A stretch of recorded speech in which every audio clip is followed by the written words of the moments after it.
Louvado seja o nosso Senhor Jesus Cristo, para sempre seja louvado. Vamos aqui continuar a ler o livro do Êxodo durante a Quaresma, né? E hoje a gente vai ler o capítulo 3 para completar na Quaresma, né? 40 dias e completar o livro do Êxodo, né? Capítulo 3 do Êxodo. A vocação de Moisés. Moisés era pastor das ovelhas de Jetro, seu sogro, sacerdote de Madiã. Levou dias...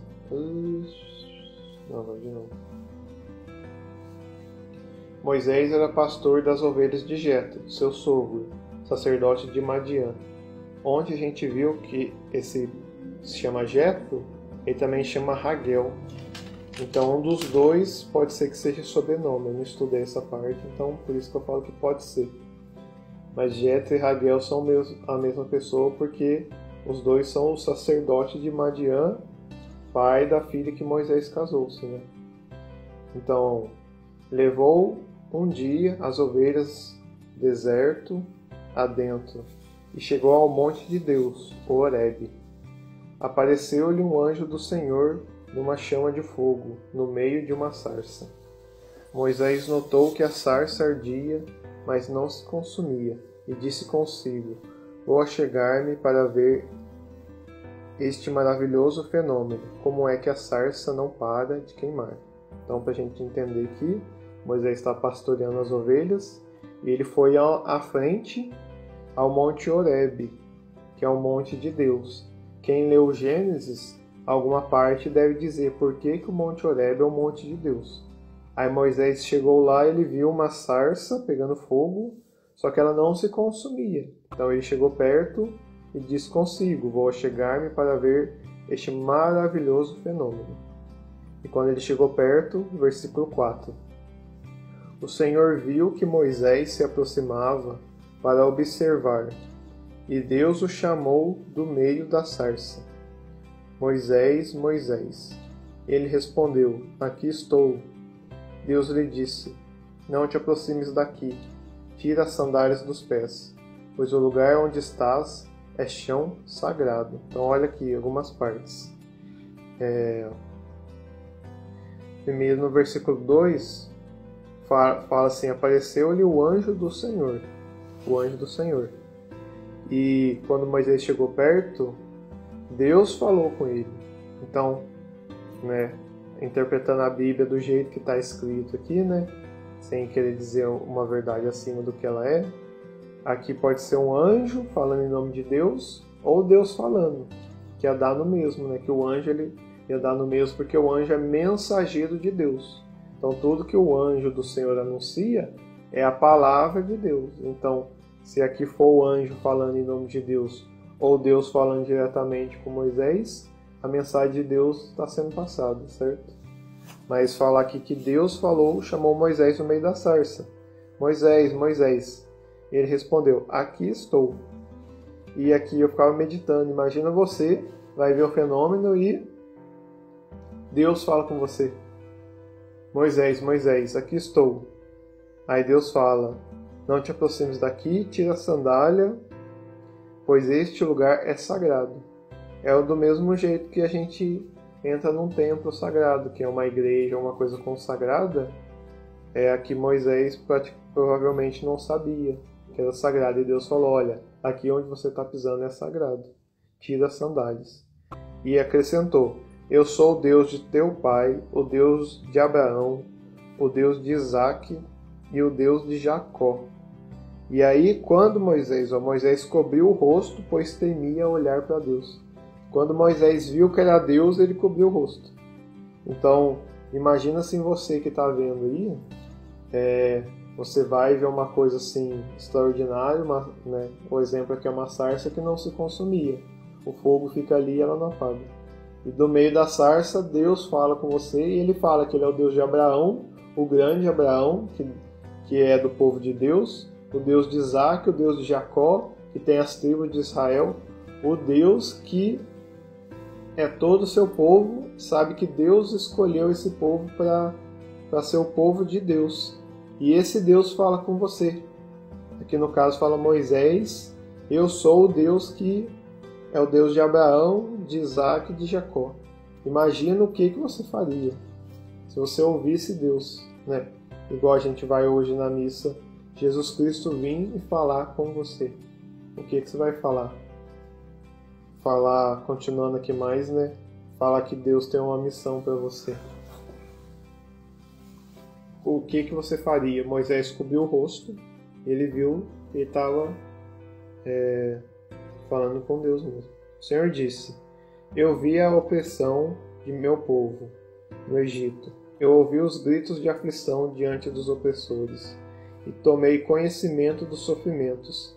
Desci para libertá-los das mãos dos egípcios e fazê-los sair desse país para uma terra boa e esperançosa, uma terra onde corre leite e mel, para a região dos cananeus, dos heteus, dos amorreus, dos ferezeus e dos heveus e dos jebuseus. Vou interpretar isso aqui do jeito que, sem ter a Bíblia inteira em contexto, ela fala assim, olha, se Deus viu o sofrimento agora, quer dizer que antes ele não estava vendo. Se você já leu Gênesis, Deus criou todas as coisas. Então Deus está vendo todas as coisas. Só que o que aconteceu aqui que Deus falou? O Senhor disse, eu vi,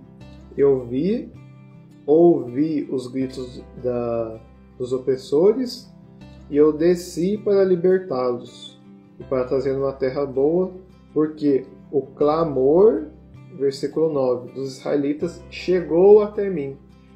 Então o que tem de diferente aqui? Não é que Deus não vê, Deus vê porque Ele que criou, então Ele está vendo. Só que quando Ele viu e Ele ouviu, o que aconteceu? Que o clamor dos israelitas chegou até Deus. O que é o clamor? Eles estavam orando a Deus. Então quando eles oraram a Deus, a oração deles chegou até Deus. E aí Deus viu, olhou, desceu e falando com Moisés, já deu uma promessa, olha só. Ele falou assim, que eu vou libertá-los e já tem uma terra prometida que jorra leite e mel. Então ali falando com Moisés, Deus já deu uma promessa de libertação e já deu um lugar para eles ir. Falando com Moisés ali. E aí eu volto e falo, imagina Deus falar com você e fala, olha, eu já ouvi o povo, eu vou libertar e eu já tenho um lugar para eles. E aí Deus continua. Eu vi a opressão que os egípcios fazem pesar sobre ele. Versículo 10. E agora vai que eu te envio ao faraó, para que libertes o meu povo, os israelitas do Egito. Então, imagina, Deus manda você. Vai lá e liberta o meu povo. Então tem algumas pessoas que podem olhar, mas Deus não é Deus, por que ele já não foi lá e já arrancou o povo de lá? Por que ele mandou Moisés? Então é o jeito que Deus, vamos dizer, trabalha, né?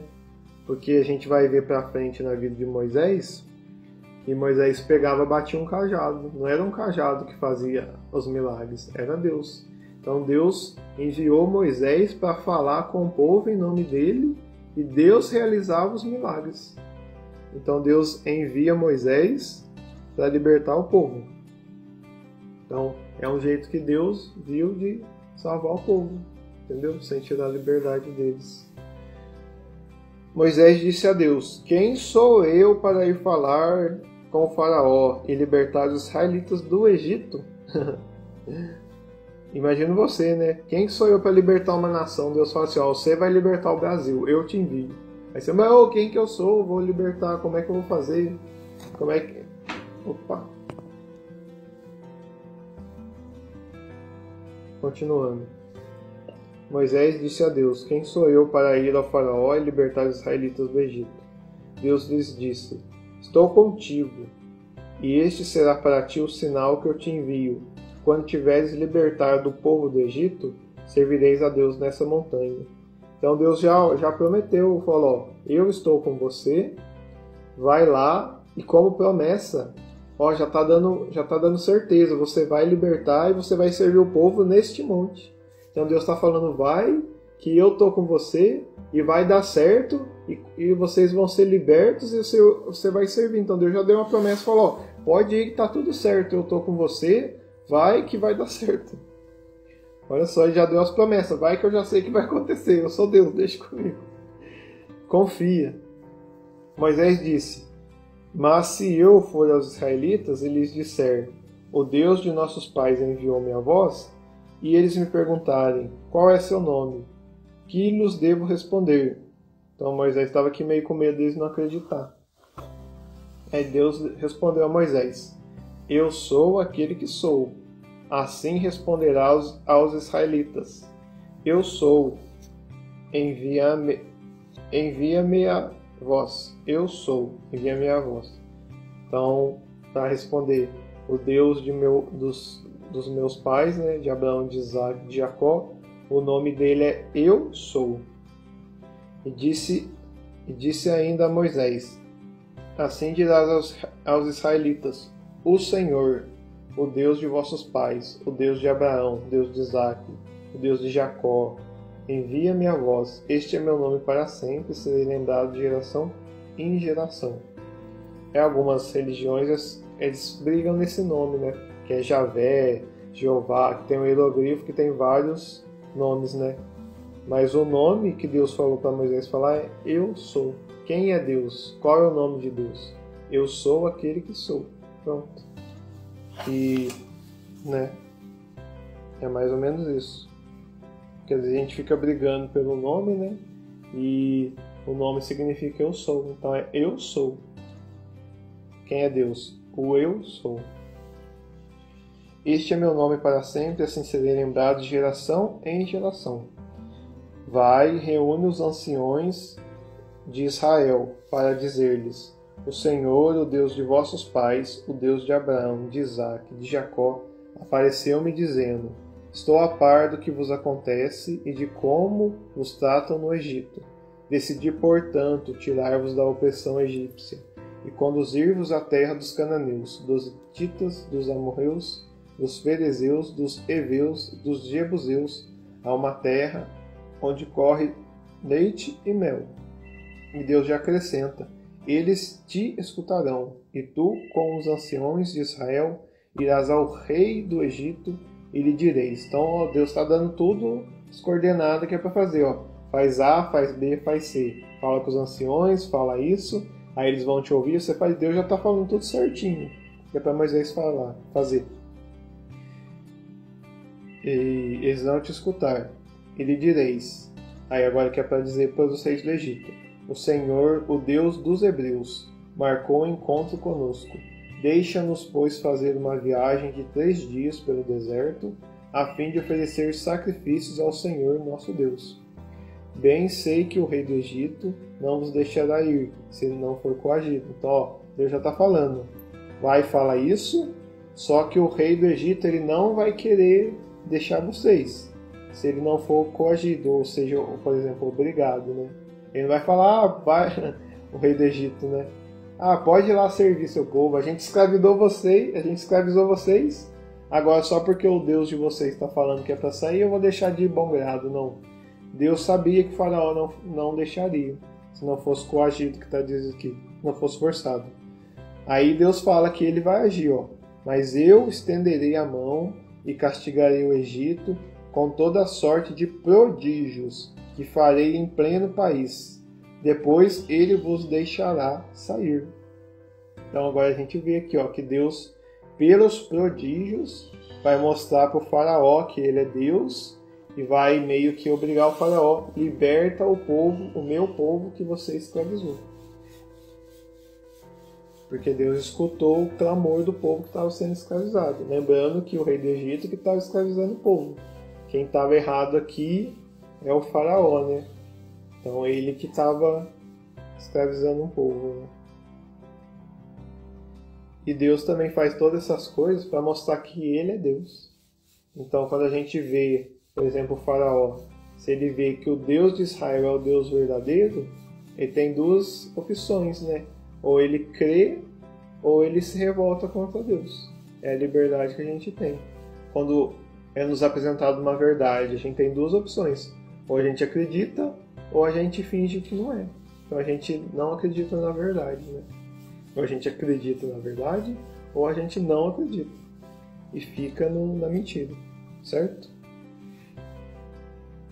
para este povo conquistar as simpatias dos egípcios, de modo que ao sairdes não ireis de mãos vazias. Cada mulher pedirá à vizinha e à inquilina objetos de prata e de ouro e vestidos que poreis em vossos filhos e em vossas filhas, levando assim os despojos do Egito. Então, pessoal, nessa leitura de hoje do capítulo 3, a gente começa a ver que Deus sabe todas as coisas. E Deus tem um plano de salvação do seu povo. Só que como a gente viu ali, Deus, Ele espera as nossas orações. E Ele age quando a gente reza. Então o povo rezou, o povo voltou-se para Deus, e aí Deus escutou o clamor do seu povo. Então parece que Deus fica esperando a gente clamar para Ele agir na nossa vida, porque Ele não interfere. Enquanto o povo, podemos dizer, esqueceu de Deus, Deus ficou ali esperando o povo lembrar. Mas quando o povo lembrou e clamou a Deus, Deus veio em socorro e enviou o profeta Moisés. Então, nesse dia de hoje, uma outra coisa interessante. Você vê que Deus ele tem uma promessa. Ele já é como Deus já tivesse planejado, né? Olha, eu vou libertar vocês, eu já tenho uma terra prometida para vocês. O que você vai fazer, Moisés, já vai dar certo. O faraó vai fazer isso, isso, isso. Então eu vou fazer os prodígios e eu vou te salvar. Então o plano de salvação de Moisés, Deus já tinha nas mãos dele. Mas mais para frente a gente vai ver que mesmo assim Moisés teve medo. Então isso aqui é uma coisa para a gente ver, que quando Deus nos promete alguma coisa, é Ele que sustenta. E é Ele que sabe se vai dar certo ou não. Então cabe nós confiarmos em Deus. Independente dos medos, Deus é maior que tudo. Então nesse dia de hoje, a gente pede duas coisas. A graça de orar para que Deus olhe para nós, né? Porque Deus só não olha para nós, podemos dizer, quando a gente não olha para Deus. Deus ele está vendo a gente, só que quando a gente se volta para Deus, a nossa oração chega até Ele. E aí Deus vem em nosso auxílio, que é o livre-arbítrio, né? Você tem o bem e o mal na sua frente, você pode escolher. E Deus fica olhando. Mas quando você se volta para Deus, Deus vem em nosso auxílio. E Ele vem não com mágica, né? Com estalar de dedos que as suas dificuldades vai sair. Mas não, Ele envia o Salvador em processos que Ele sabe nos convencer de que Ele é Deus, porque Ele convenceu o faraó pelos prodígios, e Ele guiou o seu povo à libertação. Então hoje, nesse terceiro dia da Quaresma, nós vamos pedir a Deus essa graça da nossa oração ser mais intensificada e segundo da confiança no que Deus tem de promessa para nós. Porque muitas vezes Deus fala assim: eu vou te libertar, Lucas, eu vou te libertar, Paula, Renata, Antônia, eu vou te libertar. Só que o que você tem que fazer? Levantar-se, sair do Egito e olhar para mim. Então Deus quer libertar a gente. Só que Ele fala: levanta e anda, sai dessa prostração. Então é assim que Deus nos liberta. Então é isso que a gente pede hoje, pela intercessão da Virgem Maria e a ação do Espírito Santo. Vinde, Espírito Santo, amém. Agora você faz sua oração pessoal e conversa com Deus, porque é isso que é oração. Estivemos reunidos e continuaremos reunidos. Em nome do Pai, do Filho e do Espírito Santo. Amém.